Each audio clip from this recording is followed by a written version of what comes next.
সত্যি বলছি বন্ধুরা, পুরো পশম খারাপ হয়ে গেছে আরতি দেখার পরে।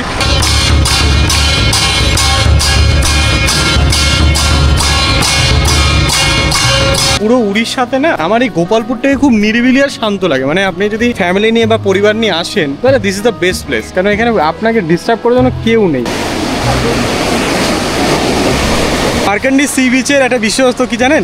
এখানে হচ্ছে সমুদ্র আর নদী একসাথে মিলিত অবস্থা রয়েছে। ওদিক থেকে আছে মার্কন্ডি বিচ, দিক থেকে সমুদ্র, এই পাশটা কালো আর ওই পাশটা নীল, দেখতে পাচ্ছেন? এই সি বিচটা দেখাবো তোমাদের এইখান থেকে।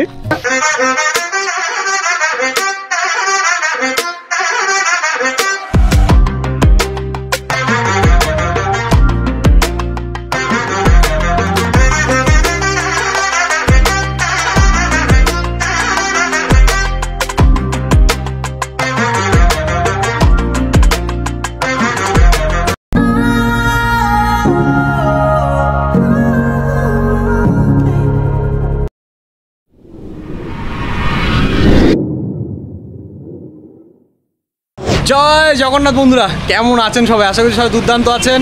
সেকেন্ড পর্বতে আপনাদের স্বাগতম জানাই। আজকে আমরা রয়েছি এখন ব্রহ্মপুরে। আজকে সাইট সিইং করবো। এখানে মোটামুটি মহেন্দ্রগিরি যা যা দেখলাম, আজকে ডে 1-এ আমাদের 4টে বিচ আপনাদের দেখাবো এবং লাস্টে থাকবে Gokuldham temple. Gokuldham temple is very important একটা পার্ট এই আমাদের সিরিজে, কারণ মহেন্দ্রগিরির সবথেকে সুন্দরতম স্থান হচ্ছে গোকুলধাম। আর সেই গোকুলধামটা আপনাদের এই শেষ পর্যন্ত জুড়ে থাকতে হবে ভিডিওর শেষে। এখন দাদা ব্রেকফাস্ট করতে নিয়ে এসছে, নাম হচ্ছে চক্কুলি নাম, এখানে উড়িয়ার খাবার পাচ্ছেন। অনেকটা উত্তরবঙ্গের মতন লাগছে, এখন খেয়ে দেখি। সিমিলার টেস্ট, দারুণ। আজকে আমরা ট্যুর করবো পুরো মহেন্দ্রগিরি ডে 1। আর আমরা এই প্যাকেজটা কিন্তু নীলমণিদার থেকে বুক করেছি। 2 রাত্রি 3 দিনের এই মহেন্দ্রগিরিটা পুরো আমাদের ঘোরাবো আপনাদের।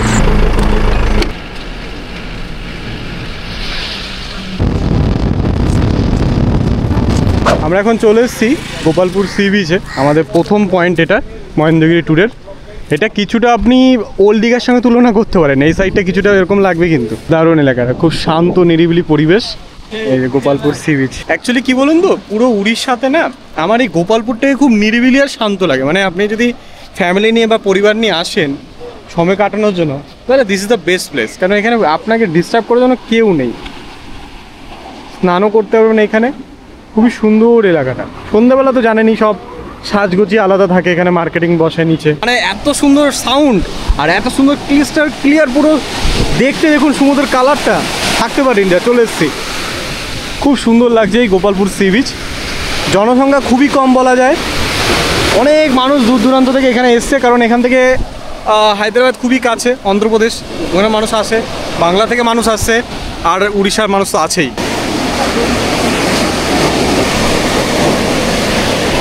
গোপালপুর সি বিচে আমরা অনেকক্ষণ সময় কাটালাম বন্ধুরা মিলে। সময় কাটানোর পরে এবার যা বৃষ্টি শুরু হয়েছে কি বলবো, দেখুন একবার বাইরে।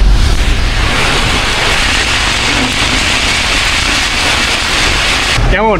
এই বৃষ্টিটা কিন্তু দরকার ছিল, আর এই বৃষ্টিটা হচ্ছে সারপ্রাইজভাবে এসেছে আমাদের কাছে।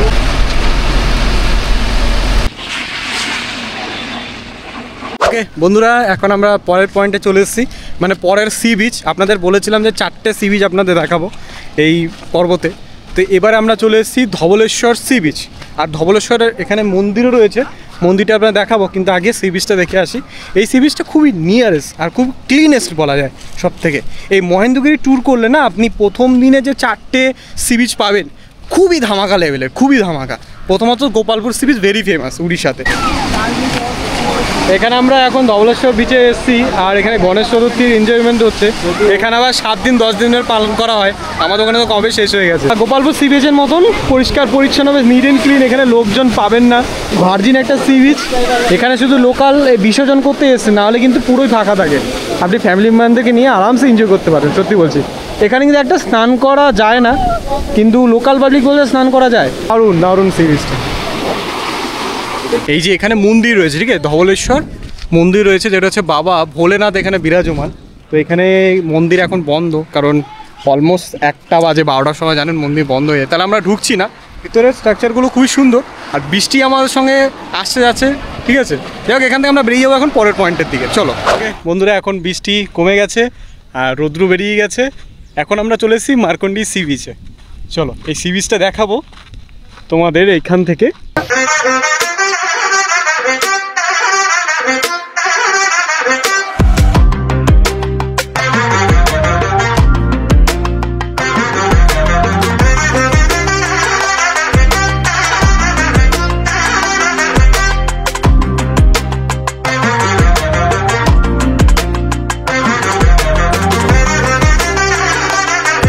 আমরা একটু নিচের দিকে চলে এসেছি। মার্কান্ডি সি বিচের একটা বিশেষত্ব কি জানেন? এখানে হচ্ছে সমুদ্র আর নদী একসাথে মিলিত অবস্থা রয়েছে। এই যে এখানে রয়েছে সমুদ্র, আর এই দিকটা কিন্তু পুরোটাই রয়েছে মার্কন্ডি বিচটা বা মার্কন্ডি নদী যেটা বলতে পারেন। এখানে কিন্তু মিলনস্থল, এই জায়গাটা কিন্তু মিলছে। ওদিক থেকে আছে মার্কন্ডি বিচ, দিক থেকে সমুদ্র। আর এখানে পুরো ডার্ক দেখতে পাচ্ছেন, কালো জল। হ্যাঁ, নদীর জলটা পুরো বুঝতেই পারছেন। ওই পাশটা সমুদ্রের জল পুরো মানে নীল ব্যাপারটা রয়েছে, দেখতে পারবেন। এই পাশটা কালো আর ওই পাশটা নীল, দেখতে পাচ্ছেন। এই দুটো জায়গায় জলগুলো মিশছে, দারুণ এক অনুভূতি। মার্কন্ডি সি বিচ থেকে আমরা যাচ্ছি এখন সোনপুর বিচের দিকে। যাওয়ার পথে কিছু গাছ দেখতে পেলাম, দাদার মুখে জানলাম এগুলো কিয়া গাছ বলে, কিয়া ফল যেটা পরিচিত উড়িষ্যা। এই গাছের যে ফুল, সেই ফুল দিয়ে কিন্তু সুগন্ধি যে পারফিউমগুলো তৈরি হয়।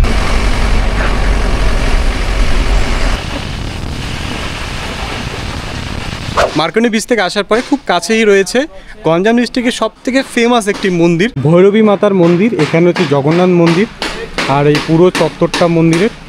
এখানে অনেকে ডালা কিনে দেখি পুজো দিচ্ছে, তো আমরা পুজো দেবো না, আমরা শুধু ঘুরবো। এখানে লেখা আছে শ্রী শ্রী ভৈরবী মন্দির, যেটা গঞ্জাম ডিস্ট্রিক্টে অবস্থিত। বন্ধুরা, এই হচ্ছে মেন গেট।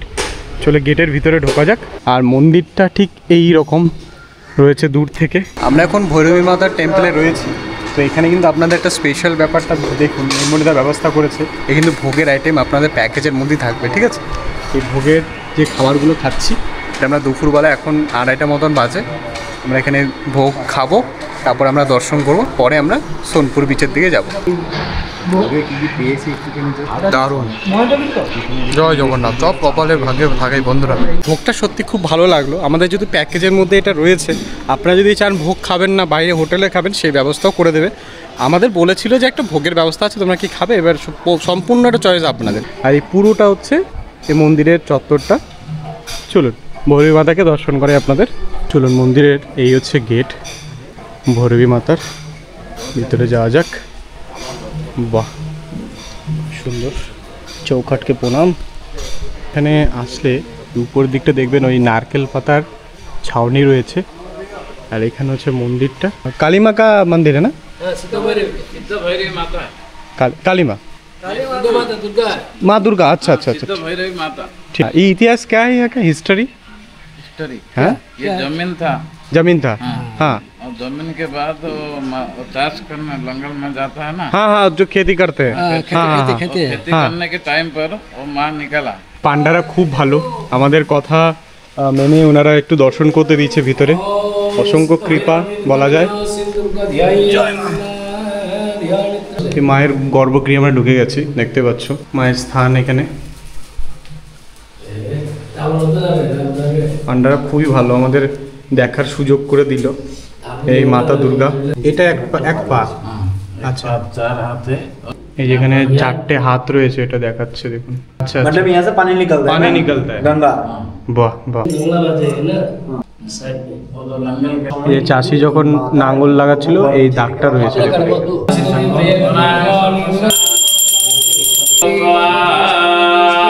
দেখলেন, আমরা কিন্তু এই বিরল দৃশ্য আপনাদের দেখানোর চেষ্টা করলাম।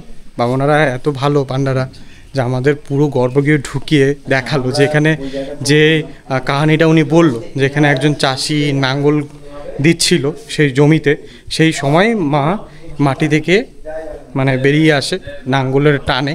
আর সেখানে 2টো পা হয়, একটা পা এখান থেকে দূরে একটি গ্রাম রয়েছে, ওইখানে রয়েছে, ওখানে একটা মন্দির রয়েছে। আর আরেকটা এইখানে রয়েছে, যেটি 4টে হাত নিয়ে রয়েছে। সেই দৃশ্য আমরা দেখি, পুরো গুজবাম্পস, এতটা ফিল হচ্ছিল। মায়ের গর্ভগৃহে ঢুকলাম, সরাসরি কেউ দেখতে দেয় না, কিন্তু আমরা খুব লাকি যে দেখতে পেয়েছি।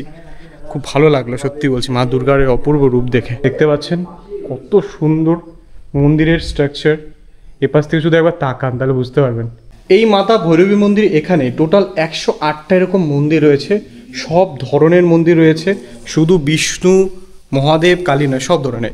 এই যে আমরা রয়েছে, এখানে যে নন্দী রয়েছে, এতগুলো নন্দী, এখানে হচ্ছে 12টা জ্যোতির্লিঙ্গকে রিপ্রেজেন্ট করেছে, ঠিক আছে? 1 2 3 4 যদি আপনি ধরেন, পুরোটা 12টা এই নন্দী রয়েছে। আর 12টা শিবলিঙ্গ, 12টা জ্যোতির্লিঙ্গর যে রূপ আপনি কিন্তু এখানে দেখতে পারবেন। আর ওই পাশটা রয়েছে, এই যে এই শাড়িটা পুরো রয়েছে বিষ্ণুদেবের যে 10টা অবতার, কলি থেকে শুরু করে একবারে বরাহ নরসিংহদেবের সব স্ট্রাকচার ওখানে রয়েছে। এবার যদি আপনি এই জ্যোতির্লিঙ্গ যদি শেষ করেন তাহলে এই সাইডটা আবার মা কালীর সব রূপ রয়েছে, ঠিক আছে, মা কালী, মা চণ্ডী, মঙ্গলা দেবী সব, প্রত্যেকটা হচ্ছে মায়ের রূপ এখানে। তো টোটাল এত সুন্দর করে সাজানো হয়েছে মন্দিরের স্ট্রাকচারগুলো, খুবই সুন্দর, আর্কিটেকচার অসাধারণ, প্ল্যানিংটা সুন্দর। এই হচ্ছে মন্দিরের স্ট্রাকচারটা। আর এখানে রয়েছে আমাদের জগন্নাথ, কালিয়া এখানে বিরাজমান।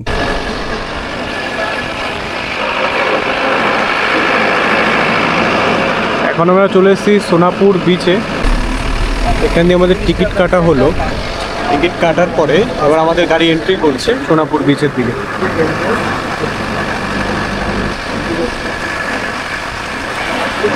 আমরা সোনাপুর বিচের ধারে চলে এসেছি, যেটা আমার ঠিক পিছনে। আর এটা না একবার আপনি যদি গুগল ম্যাপে দেখেন না, পুরোপুরি কিন্তু আপনার ওই অন্ধ্রপ্রদেশের বর্ডারের কাছে রয়েছে, মানে এইখান থেকে অন্ধ্রপ্রদেশ মাত্র 4.2 কিলোমিটার। রোদের এখনও ঝলসানো বেশ রোদ রয়েছে, এখন অলমোস্ট আপনার 5:30টার মতন বাজে, কিন্তু রোদ দেখতে পাচ্ছেন, বিভৎস রোদ, বিভৎস রোদ। তো এখান থেকে গোল্ডেন সি বিচ যাওয়া যায়। সোনাপুরে একটা গোল্ডেন সি বিচ রয়েছে যেখানে ভিআইপি লঞ্চ টিকিট কাটতে হয় এখানে। তো এই জায়গাটা আমরা যাচ্ছি না, অনেকেই যাচ্ছে, যারা ভিআইপি গেস্ট আছে তাদের। যেরকম পুরী থাকে না গোল্ডেন সি বিচ, অ্যাকচুয়ালি এটাও সেম সোনাপুরের গোল্ডেন সি বিচ, মানে ওই পাশটা পুরোটাই। সোনাপুর সি বিচের সামনে বসে আছি, দেখতে পাচ্ছেন ঠিক সামনেই। এখানে বেশ আধা ঘন্টা মতো বসেছিলাম, দারুণ অনুভূতি। এখন তোমাদের উপর থেকে একটু শটটা দেখাই।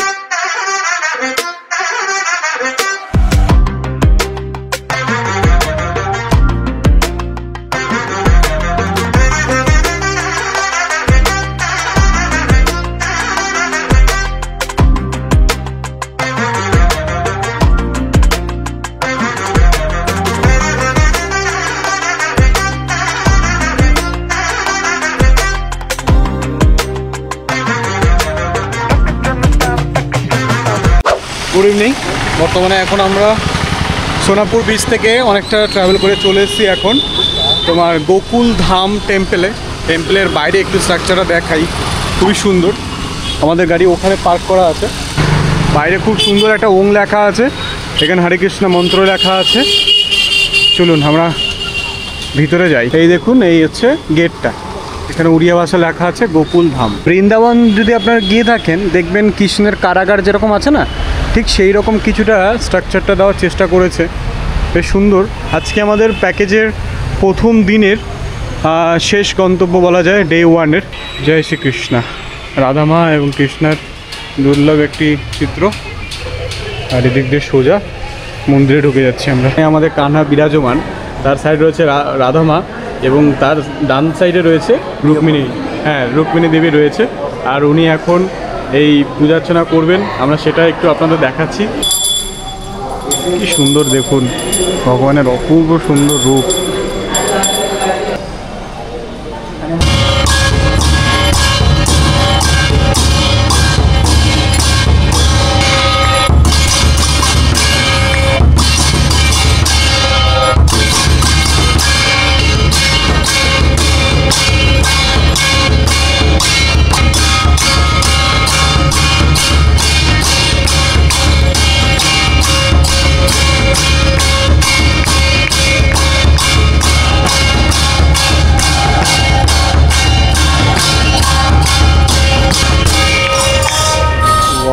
হরি বল, হরি বল, হরে কৃষ্ণ, রাধে রাধে। জয় জয় জয়, হরি বল। সত্যি বলছি বন্ধুরা, পুরো পশম খাড়া হয়ে গেছে এই আরতি দেখার পরে। এই ঠিক গোকুল ধামের কাছে আমরা দাঁড়িয়ে রয়েছি এখন। তো এটা আমাদের আজকে প্রথম দিনের আইটিএনের যে ছিল, ডে শেষ বলা যায়। এখানে আপনারা আমাদের প্যাকেজ শেষ করছি, এরপর আমরা ব্রহ্মপুরে চলে যাব। ব্রহ্মপুরে গিয়ে আজকে সন্ধ্যাবেলা কী খাচ্ছি এবং আমাদের রাতে ডিনার কী থাকছে, A to Z ভিডিওটা থাকছে। চলুন ব্রহ্মপুরে দেখা হচ্ছে আপনার সাথে। আচ্ছা, রাতের খাবারটা কিন্তু আমাদের রুমে দিয়ে দিয়েছে, আমরা বেরোয়নি, খুবই টায়ার্ড সবাই কিন্তু। এই দেখতে পাচ্ছ এক একজনের অবস্থা। তো আমরা এখানে নিয়েছি চিলি চিকেনের ফ্রাইড রাইস দিয়েছে আমাদের, আর শুভদীপ নিয়েছে পনির আর রুটি। এই যে আমার এখানে রয়েছে, যারা নিরামিষ খাবেন তাদেরও ব্যবস্থা রয়েছে। এই যে ও কিন্তু স্পেশাল জিনিস নিরামিষ রয়েছে স্পেশাল একদম। আর আমরা আমিষ বুঝি, তাই আমিষ নিয়েছি। তো আজকের পর্বটা এখানেই শেষ করছি বন্ধুরা। খাওয়া দাওয়া শেষ করে আমরা শুয়ে পড়বো। দেখা হচ্ছে কালকে নতুন একটা এপিসোডে।